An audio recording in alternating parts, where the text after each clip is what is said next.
Game. Good job. Good job. Good job. Great game. Flag possession. Good job. Good job. Free throws. Good job. Great job.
Is that he's one of the most liked and respected and beloved players in the league by players he's played with. He's an incredible leader, and when you talk to teammates from the other storied franchises he's played for, to a man, the input you get is that he's one of the great teammates they've played with, and that speaks to his character and his leadership, and those are qualities that are incredibly important to our team. And then the second thing is, I think he is in an elite class of players in terms of his competitive nature. One of the core qualities as we build a roster is seeking out guys that have an ultra sense, a heightened sense of being competitive warriors on the court, players that played with the ultimate sort of grit and grind and tenacity, and Russell stands in an elite class in that category, and that's drawn us to him. And then I would say the last thing that I've really seen in the growth of his game is early in our careers, I think all of us, when we're young, we see things a certain way, and a lot of his triple doubles early were done with force, but I think now his triple doubles are done with force and with thoughtfulness, and how he uses the pieces and the players he plays with as teammates and makes the sum of the parts greater than each individual. And I think he's really learned how to think the game at a higher level. So those are some of the qualities that attracted us to this day, and we're proud to introduce Russell Westbrook as a Laker and take your questions. So thank you. Start with Jim Hill, first question. Thank you, Rob. First of all, Russell, welcome back. We were just talking earlier about when you were about 12 years old, you were watching the Laker parades and stuff. Not too far from here, been able to watch the parades, try to go to them, miss school to try to go to them, being a Laker fan and being from LA, but now everything coming full circle for me is it's a blessing. You know, it's a lot of things I can't put into actual words just because, you know, some of these dreams don't come true for people like myself. And I'm truly blessed and thankful for this opportunity, and you know, I can't wait to get started.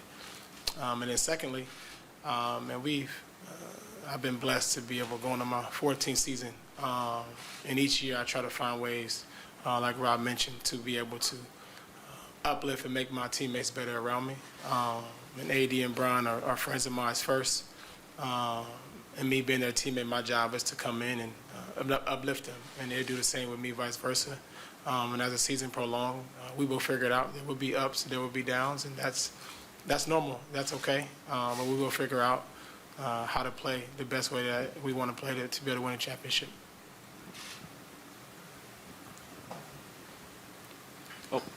Kyle Goon, Orange County Register. Russ, I was just wondering what it was like kind of talking to LeBron and AD, sort of getting a comfort level that you guys could kind of work a chemistry and a fit on and off the court. What were those conversations like, and how did you get comfortable with the idea that you guys could all play together? I mean, honestly, you know, this stuff happened so quickly. This happened so fast, you know, the last week or 2 weeks or so. But we've had brief conversations and talked about, obviously, what we need to do and how we need to do that. And we'll address that as training camp and as the season comes along, and we'll figure it out. Brad Turner, LA Times. Russ, when you went through this process, how draining was it? How tiring was it? And how happy was your family that you got back home to LA? I mean, it was, you know, anytime a situation like this comes about or an opportunity presents itself, it can be stressful, it can be a lot of emotions, but ultimately, the biggest thing for me is wrong. Just making it out the hood was proving people wrong. I don't need to do that anymore. I've been able to bless the people around me, my family, been able to impact people all across the world with this platform that's been given to me, and I'm continue to do that. And obviously, we want to win a championship, but our ultimate goal is to make sure we use what we have to impact others around you.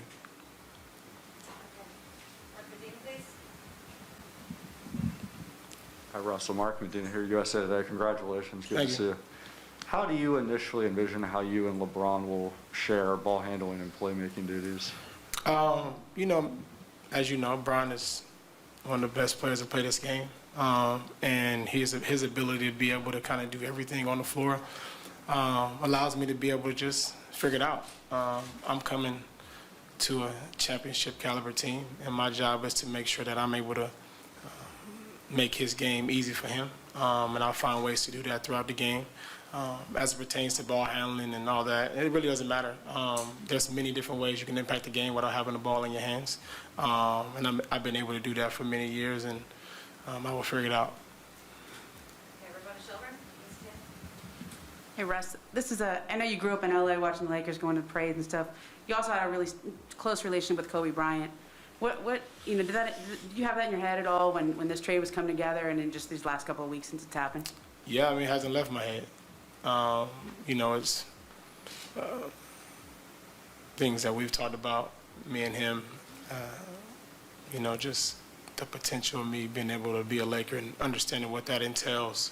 And, you know, it's just crazy to think about, you know, and that would be with me every time I put that Laker jersey on. And, you know, that's all I can say about that. Okay, we're going to get a few questions on Zoom.